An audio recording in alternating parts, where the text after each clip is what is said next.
मेरे मन में प्रभु ने डाला कुछ बातों को बताऊंगा। आज যে সমস্ত কথাবার্তা প্রভু আমার মনে দিয়েছেন যে আমি এখানে বলবো। प्रभु यीशु मसीह के कितने चेले थे? প্রভু যীশু খ্রিস্ট কতজন চেলা ছিলেন? 12 थे। उसमें से कौन सा चेला भारत आया था? थोमा, तो जो प्रभु के चेला था यीशु मसीह के, उसके बारे में मैं हम छोटा सा उनकी टेस्टमनी जो इस भारत में आकर की है उसके बारे में बताएंगे। जो थोमा এই ভারতবর্ষে এসেছিলেন প্রভু যীশু মসিহের সুসমাচারকে নিয়ে তার বিষয়ে থেকে ছোট তার বিষয়ে একটা সাক্ষী সেটা আপনাদেরকে আমি আজকে বলবো। ये बात बाइबल में नहीं लिखा है, এই কথাটা বাইবেলে লেখা নেই, पर इतिहास की पुस्तक में ये सब लिखा हुआ है কিন্তু ইতিহাসের পুস্তকে এই সমস্ত কথাবার্তা লেখা আছে कि वो भारत में आया कि উনি ভারতবর্ষে এসেছিলেন और क्या क्या हुआ। আর কি কি হয়েছিল। हालेलुया। হালেলুয়া। तो जो यीशु मसीह का चेला था जिसका नाम थोमा था, যে যীশু মসিহের চেলা ছিলেন যার নাম থোমা, वो महल और मकान बनाने का काम करता था। উনি মহল আর মকান অর্থাৎ ঘর বানানোর কাজ করতেন। हालेलुया। হালেলুয়া। तो भारत की वो केरल के स्थान में वो आया। ভারতের কেরালা স্থানে তো উনি এসেছিলেন। तो वहाँ पर एक राजा थे আর সেখানে একজন রাজা ছিলেন गोडोफोरस नाम के। গোডোফোরাস নামের। वो राजा ने उस प्रभु के दास को, प्रभु के चेले को ওই রাজা প্রভুর চেলাকে उस स्थान पर अपने महल बनाने के लिए बुलाया। ওই স্থানেতে একটা মহল বানানোর জন্য বলেছিলেন। उसने कहा তিনি সেই রাজা তোমাকে বললেন कि मेरे लिए एक बड़ा महल बना के दो, আমার জন্য একটা বড় মহল বানিয়ে দাও। क्योंकि वो इतिहास की पुस्तक में लिखा हुआ है তো ইতিহাসের পুস্তকে লেখা আছে कि थोमा बड़े बड़े अच्छे मकान भवन बनाया करता था। যে থোমা অনেক বড় বড় মকান ভবন এগুলো তৈরি করতে পারতেন। हालेलुया। হালেলুয়া। तो उस राजा ने उससे कहा সেই রাজা তোমাকে বললেন कि आप मेरे लिए एक महल बना के दो। আপনি আমার জন্য একটা বড় বড় महल বানিয়ে দিন। हालेलुया। हालेलुया।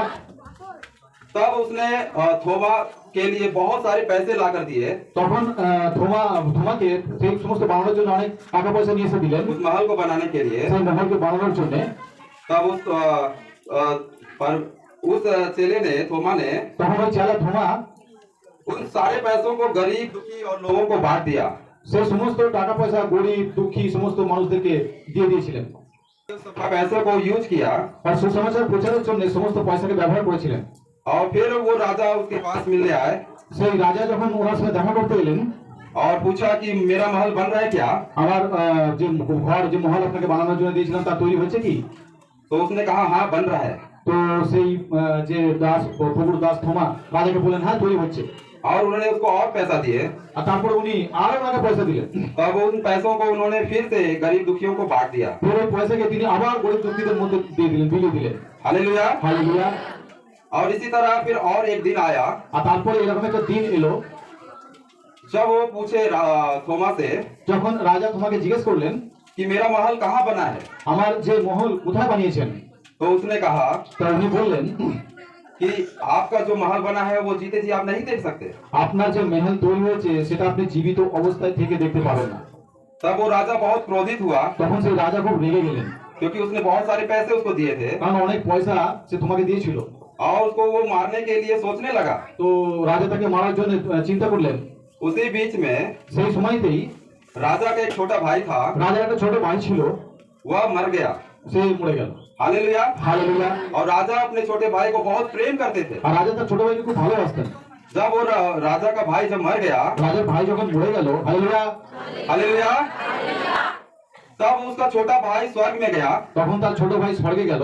और एक छोटे से कोठरी में था একটা ছোট ছোট একটা কোঠরির মধ্যে ছিল, ছোট একটা গর্তের মধ্যে ছিল। और उस कोठरी के बाहर बहुत सा बड़ा महल था। আর এই কোঠরির বাইরে অনেক বড় মহল ছিল। तब उसने स्वर्गदूत से पूछा তখন সেই ভাই স্বর্গদূতকে জিজ্ঞেস করলো कि ये महल किसका है? যে এই মহলটা কার?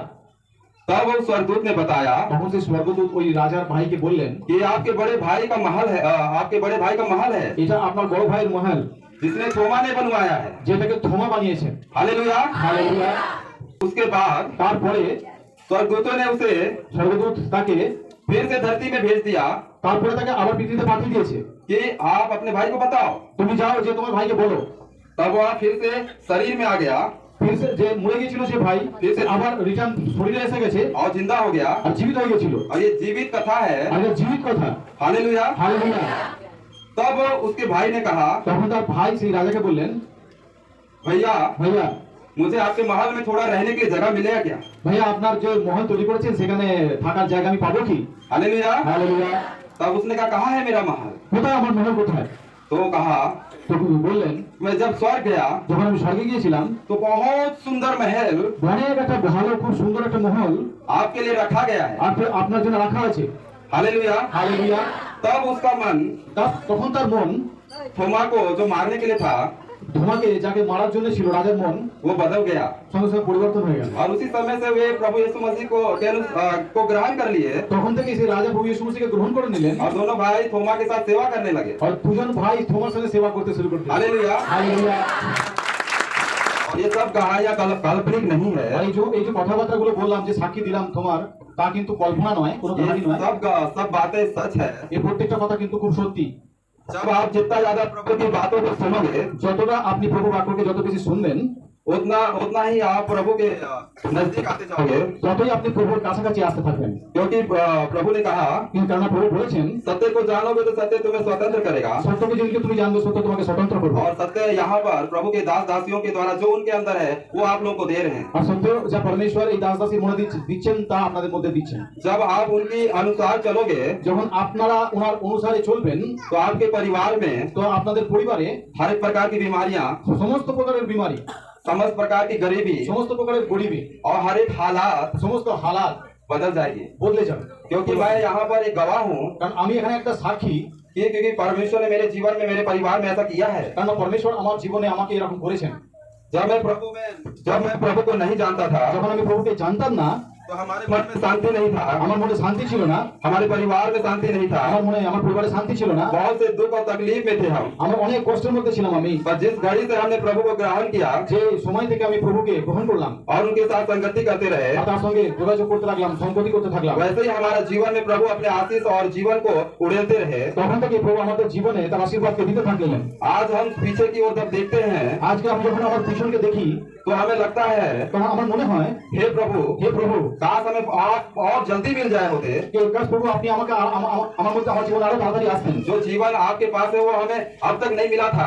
যে জীবন আপনার কাছে আছে আমার তা আজ যখন এতদিন যখন পাইনি। जब आप प्रभु में आगे बढ़ोगे, যখন আপনি প্রভুকে আগে বাড়তে থাকবেন, जितना ज्यादा आप प्रभु के साथ संगति करोगे, যত বেশি আপনি প্রভু যীশু খ্রিস্টের সঙ্গে সংগতি করতে থাকবেন, और उस बात में जब आप उस संगति में बढ़ते जाओगे, যখন আপনি এই কথাতে প্রভুতে বাড়তে থাকবেন, आपके पास ऐसी शांति और आनंद और खुशी होगी, আপনার কাছে এত শান্তি আনন্দ আর খুশি আসবে उसको मैं बयान नहीं कर सकता। ওটা কি আপনার মুখে বলে বোঝাতে आप পারবেন? सब अनुभव करोगे। আপনারা সবাই অনুভব করবেন। जितना ज्यादा आप प्रभु में बढ़ोगे, যত বেশি আপনারা প্রভুতে বাড়তে থাকবেন, उतना ही आपके जीवन में प्रभु अपने आप को वो हर प्रकार की उस शांति को आपको देंगे। যতটা আপনারা প্রভুতে বাড়তে থাকবেন তত বেশি শান্তি যা প্রভু আপনাদের জন্য রেখেছেন তা দেবেন। और प्रभु हर एक जगह আর প্রভু প্রত্যেকটা জায়গাতে आपके जीवन में बढ़ने के लिए আমাদের প্রত্যেকটা জায়গায় জীবনে বাড়ার জন্য एक स्थान रखा है, একটা স্থান তৈরি করে রেখেছেন। और आप वो स्थान यहाँ है। আর ওই স্থানটা হচ্ছে এই স্থান। हालेलुया। হালেলুয়া। तो इस तरह से प्रभु मेरे परिवार को जो दास ने उन्हें सुसमाचार सुनाया उनको बढ़ा रहा है। যে প্রভু যেমন যে দাসের দ্বারা আমি সুসমাচার পেয়েছি তাকে বাড়াচ্ছেন। प्रभु मुझे और नए रीति से तैयार करना चाहता, तो मुझे उस स्थान पर लेके गया প্রভু আমাকে তৈরি করার জন্য ওই স্থানে নিয়ে গেছিলেন। और हम निरंतर प्रभु में बढ़ते गए। আমি প্রভুতে বাড়তেই থাকছি।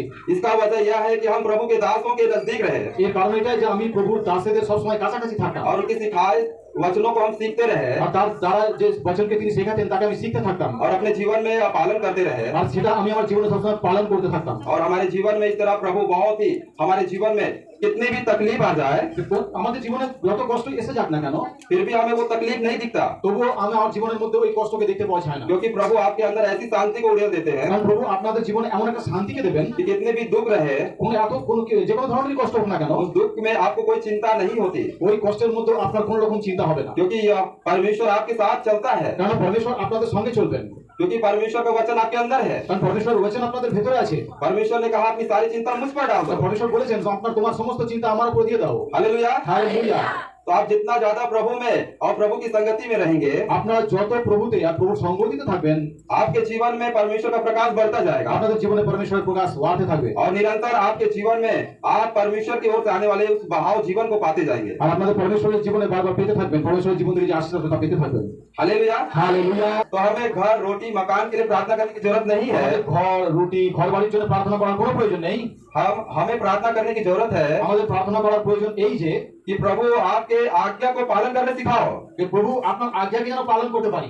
हम उस पालन हम आप जब अपने जीवन में पालन करने के लिए सीखेंगे যখন আমরা আমাদের সমস্ত আজ্ঞাকে পালন করার জন্য শিখতে পারি, तो हमारे मन में उठने वाली हर एक आवश्यकता है আমাদের মনে ওঠা সমস্ত যে আবশ্যকতা রয়েছে उसको परमेश्वर आपके सामने लाकर रख देंगे। কে পরমেশ্বর তাকে তার সামনে আমাদের সামনে এনে দেবেন।